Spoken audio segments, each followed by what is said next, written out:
Hello दोस्तों, Radhe Radhe. हस्तरेखा channel में आपका स्वागत है।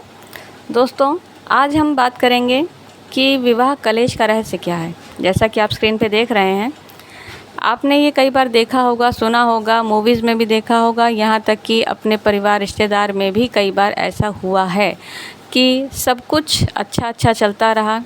लड़का लड़की की दिखाई हुई, परीक्षा, तिलक, जो और भी कार्यक्रम थे वो भी सब निपटे, लेकिन ऐन मौके पर जब बारात आई तो शादी टूट गई। पता चला कि दुल्हन की गलती है, पता चला दूल्हे को दुल्हन नहीं पसंद कि, या फिर दोनों परिवारों के बीच में कोई तालमेल, कोई भी ऐसी समस्या आई। तो फिर ये सब चीज़ें होने के पीछे कारण क्या है? देखिए दोस्तों, कोई भी चीज़ बिना मतलब के नहीं होती। पीछे से ही कोई रचना रची होती है उस परमात्मा की, जो उस चीज़ को सिद्ध कर देते हैं। और हमारे हाथ की लकीरें वो सब चीज़ के भाग्य का निर्माता होती हैं। उनमें हथेली देखकर ही लोग जान जाते हैं कि ऐसा क्या है जो आगे आने वाले जीवन में घटित होगा। तो आप ही को इस चीज़ पर मैं ये बताऊंगी कि विवाह कलेश के कई कारण हो सकते हैं। कई बार कुछ विशेष चिन्ह, लाइनें विवाह कलेश के संकेत करती हैं। हथेली में कई प्रकार के निशान भी ऐसे होते हैं जो विवाह कलेश को बढ़ावा देते हैं। चाहे कितना ही प्रयत्न किया जाए, लेकिन कोई ना कोई पार्टी उसके अंदर ऐसी होती है जो पूरा कार्य बिगाड़ देती है।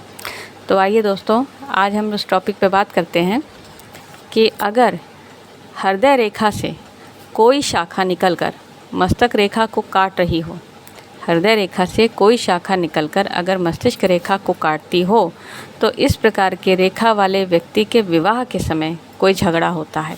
और वो झगड़ा इतना बड़ा होता है कि बसा बसाया घर, या ये कहें कि बसने वाला घर, वो पहले ही उजड़ जाता है, जिससे उसके सारे काम बिगड़ जाते हैं।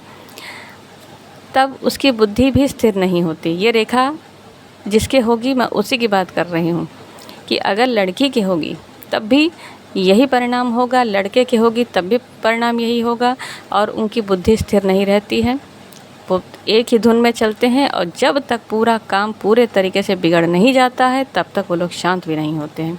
और ऐसे लोग दूसरों के कहने अनुसार सभी कार्य करते हैं, जिससे उसे बारंबार हानि उठानी पड़ती है।